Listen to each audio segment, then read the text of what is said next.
अस्सलाम वालेकुम नाज़रीन, आप देख रहे हैं फ्लाई न्यूज। सबंधी से 2 हफ्ते पहले गुम होने वाले 12 साल मासूम बच्चे गुलाम मुस्तफ़ा की बाजियाबी के लिए साहबजादा मुफ्ती इफ्तिखार अहमद अब्बासी, ताजुर इत्तेहाद सदर हाजी हिदायतुल्लाह जमाली, एडवोकेट साहिद तज जमाली और दीगर की क़यादत फारूक टाउन से एहतजाजी रैली निकाली गई। रैली शहर के मुख्तलिफ बाजारों से होती हुई नेशनल प्रेस क्लब बांदी पहुंची तो रहनुमाओं ने बच्चे गुलाम मुस्तफ़ा की बाजियाबी का मुतालबा करते हुए अपने ख्यालात का इजहार कुछ यूं किया। 15 ॾींहं खां वठी असांजे दोस्त मियां मौलाना गुलाम यासीन जमाली साहब जो नंढड़ो उहो गुम आहे ऐं इंतिज़ामिया कंहिं बि क़िस्म जो को तहरुक कोन वरितो आहे।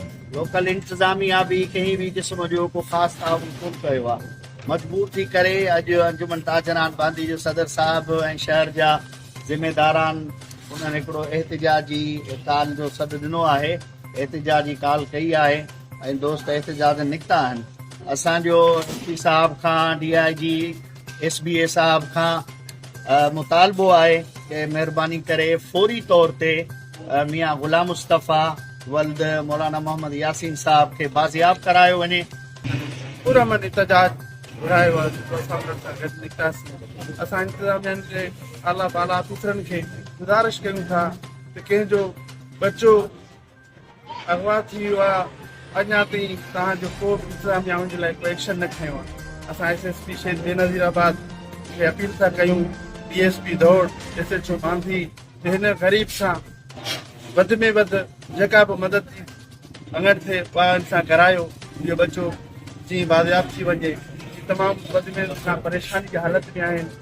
10 ॾींहंनि खां वठी 12 ॾींहं गुज़रण बावजूदि मालिकनि जे घर में चुल्हो न भरियो। अॼु तव्हांखे सिर्फ़ु यासीन जो मसइलो थो लॻे, ख़ुदा न खाता सुभाणे तव्हांखे मां जो कंहिंजो बच्चो मिसिंग थी सघे थो। पोइ अहिड़े कम में तव्हांजी सपोर्ट कयो, उनजी हिमायत कयो। अहिड़े कमनि में अहिड़ी तरीक़े सां यूनिटी न आणण बि तव्हांजो पंहिंजे पाण जो नुक़सानु आहे। तव्हांजी झोली ख़ाली आहे कि पीउ जा अहसास मुअलनि कहिड़ी बि तरीक़े सां का रिकवरी ॾेखारियो, का कोशिश ॾेखारियो, को ट्रेस करण जी कोशिश त कयो, कंहिंखे को आथत को दिलासो। ईअं छो था सम्झो यासीन जो पुटु गुम आहे? ईअं सम्झो उन वटि हिकिड़ो बम आहे जेको 300 माण्हुनि खे मारे सघे थो।